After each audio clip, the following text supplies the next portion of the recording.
So now it's another week of the Bundesliga over.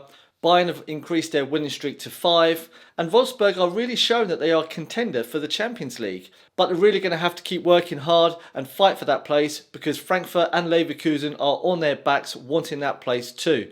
Who will be in the Champions League in 2021-22 is the question. Now, can it be Borussia Dortmund? At this rate, it will be even really unlikely that they can even get through to the Europa League. I believe in Borussia Dortmund. I believe they can do it. But in order to do this, they need to get out of this rut or whatever they are in right now to even change something or do something about it. Who is at fault for this? Is it the training team? Is it the trainer? Or is it possibly time for Michael Zorc to go? Only time will tell in this situation. One thing that's got to happen is Dortmund's got to score some more goals, and they've got to be better in the midfield. Their defence seems to be fine at times, but otherwise their midfield, they might as well just send an invitation out to the players to say, come on in, take a shot, we're open for a goal. Dortmund was also fighting for the 6th place on the weekend, but lucky for them, Mönchengladbach lost against Cologne, and now they have, just based upon goal difference, the 6th position still. But how long will it be until they drop down even further, or how long will it be until they move up back into the Champions League qualification places once again? I hope they really can, I really do. Dortmund travelled down to Freiburg on the weekend to lose their 8th game of the Bundesliga season. Now, it wasn't the best game, but it was far not the worst game that Dortmund's played. Now, the first 15 minutes of the game against Freiburg, they were a lot better. There was a couple of chances that they had, and they showed that it had a little bit of stability. Now, the rest of the first half was potentially super boring, and not a lot really actually happened. Now at half-time, Terzic decided that he would take Brandt off and put then Bellingham on. Bellingham did go ahead and show that he can play very well. Now, I don't doubt him whatsoever, but I do tend to call him Jellingham because he seems to fall over a lot, and every single time the ball comes to him and someone taps on him, he does seem to fall over. Now, granted, a couple of times that he has fallen over and been fouled, Dortmund have actually received free kicks and gone on to score the goals. But maybe if he had passed the ball a little bit early in some of these situations, Sancho, Haaland, Reyna or someone else might have scored the goal. But he is only young, he is 17 and he has got a lot to learn. Maybe he could learn to keep his mouth shut at times. Even in the Freiburg game, he should also try and avoid going up to the microphone and screaming rude words out as well, because it's not good for his career maybe, although slightly funny. Now, Bellingham coming on for Brandt. Does this say anything about Brandt? Not really. Brandt loses the ball sometimes, but also does some really good stuff. But I could say that about all of the other Borussia Dortmund players anyway. So let's just say it was a good swap. Now let's talk about the 2 goals.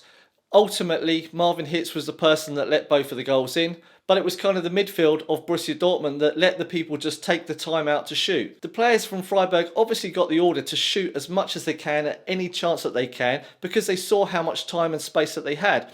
And this is exactly what happened. In the midfield for the first goal, Thomas Delaney just invited them in and he had time to have a look and then shoot and just put the ball in the back of the net, and Hitz had absolutely no chance. Now, the second goal was more of a deflection, went off to the side, but once again, he had all the time in the world that he wanted to take, looked at where the ball should go, put it in the top right-hand corner, and unlucky for Hitz, he was just flying straight into the post, and the ball hit off the post and come straight back off his back and went in the goal.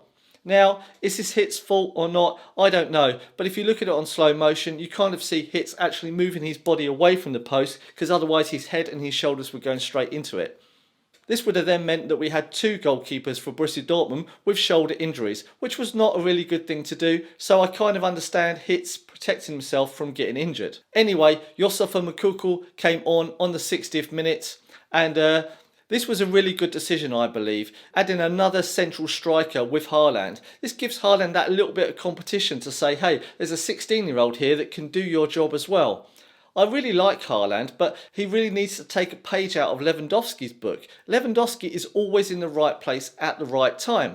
And if he is in the midfield, he will even set up the other players to then give him the ball in the centre so he can score a goal. This is really something that Haaland's got to learn. You look at Moukoko, and he's only ever had a few games for Borussia Dortmund in the Bundesliga, and he's already making some really great chances. So give him a few more games, or give him a few 90 minutes, and I think he'll prove that he is a legendary player, even at 16 years old. Either way, it ended 2-1.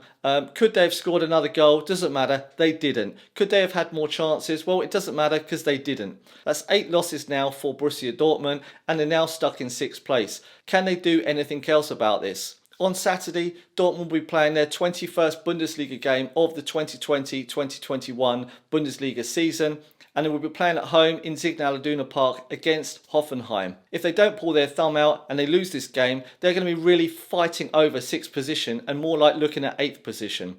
They really need to do something about it. Do you really think that Terzic can actually do this? Is there a problem with management? Is there a problem with Michael Zorc? Is it Sebastian Kiel? Now, or is it a problem with a couple of the players that are being put in lockdown after every single game? It's all well and good earning millions per year, but if you're going to get that money and be told then to stay in a hotel for the rest of the week and then run up and down kicking a football all the time, it's absolutely no fun. So I'm really thinking that possibly there's a few youngsters in that Borussia Dortmund team that are sick and tired now playing on PlayStation and not being able to eat their golden steaks, travelling around in their jets and living the lifestyle that they actually really wanted to live. Anyway, let's wait until Saturday to see what Borussia Dortmund can do. Either way, they've got to pull their thumb out for the first leg of the round of 16 of the Champions League in Sevilla. That's it. Thanks for watching. My name's David Thorne, and if you do like these videos, then like it, subscribe if you want. Let me know what you thought in the comment section down below. Otherwise, thanks very much for watching, and hey, you B for B, goodbye.